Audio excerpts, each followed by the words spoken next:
ಚಾಮರಾಜನಗರ ಲೋಕಸಭಾ ಕ್ಷೇತ್ರ ಬಿಜೆಪಿ ಅಭ್ಯರ್ಥಿ ಯಾರಾಗ್ತಾರೆ ಅನ್ನೋ ಗೊಂದಲ ಬಹಳಷ್ಟಿದೆ. ಕಾರಣ ಇಷ್ಟೇ, ಶ್ರೀನಿವಾಸ್ ಪ್ರಸಾದ್ ಹಾಲಿ ಸಂಸದರು ಅವರು ನಿಲ್ತಾ ಇಲ್ಲ, ವಯಸ್ಸಾಯಿತು, ಅವರಾಗಲೇ ನಿವೃತ್ತಿಯನ್ನು ಘೋಷಣೆ ಮಾಡಿದ್ದಾರೆ.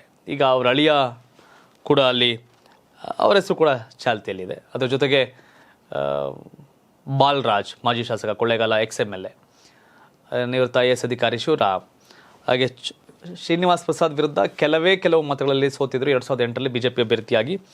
ಮಹದೇವಯ್ಯ ಅವರು ಕೂಡ, ಡಾಕ್ಟರ್ ರವಿಶಂಕರ್, ಇವರೆಲ್ಲ ಆಸ್ಪಿರೆಂಟ್ಗಳಿದ್ದಾರೆ. ಬಟ್ ಪ್ರಬಲ ಆಸ್ಪಿರೆಂಟ್ಗಳಂತ ಯಾರು ಕಾಣ್ತಾ ಇಲ್ಲ. ನಾನಾಗಲೇ ಹೇಳಿದಲ್ಲ, ಒಂದು ಬಾಲರಾಜ್, ಎರಡನೇದು ಶಿವರಾಮ್, ಡಾಕ್ಟರ್ ರವಿಶಂಕರ್, ಜೊತೆಗೆ ಮಹದೇವಯ್ಯ, ಇವರೆಲ್ಲರೂ ಕೂಡ ಟಿಕೆಟ್ ಆಸ್ಪಿರೆಂಟ್ ಲೆಕ್ಕಾಚಾರದಲ್ಲಿದ್ದಾರೆ.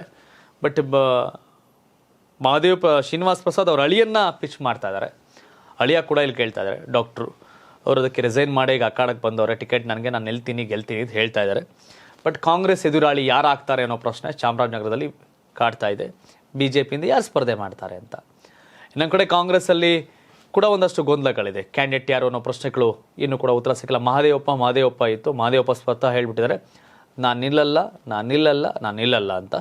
ಯಾರು ನಿಲ್ಸಿದ್ರು ಗೆಲ್ಸಿನಿ ಅಂತಿದ್ದಾರೆ. ನೋಡಬೇಕು. ಬಟ್ BJPಯಿಂದ ಅಭ್ಯರ್ಥಿ ಯಾರು ಅನ್ನೋ ಪ್ರಶ್ನೆ ಸಹಜವಾಗಿ ಕಾಡ್ತಿದೆ. ಇವರೆಲ್ಲ ಆಸ್ಪಿರೆಂಟ್ಗಳಿದ್ದಾರೆ. ಬಟ್ ಗೆಲ್ಲೇಬೇಕು ಅನ್ನೋದು BJP ನಾಯಕರ ಜಿದ್ದು. ಇದು ಸಾಧ್ಯ ಆಗುತ್ತಾ? ಕಾದು ನೋಡಬೇಕು.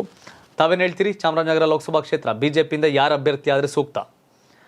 ಬಾಲರಾಜ್ ಅವರ, ಶಿವರಾಮ್ ಅವರ, ಶ್ರೀನಿವಾಸ್ ಪ್ರಸಾದ್ ಅಳಿಯ ಅವರ, ಅಥವಾ ಡಾಕ್ಟರ್ ರವಿಶಂಕರ್, ಇಲ್ಲ ಮಹದೇವಯ್ಯ, ಯಾರಾದರೆ ಬೆಸ್ಟು? ತಮ್ಮ ಅಭಿಪ್ರಾಯವನ್ನು ಕಾಮೆಂಟ್ ಮಾಡಿ ತಿಳಿಸಿ. ಧನ್ಯವಾದ. ಇದು ಕರ್ನಾಟಕ TV, ಕನ್ನಡಿಗರ ಧ್ವನಿ.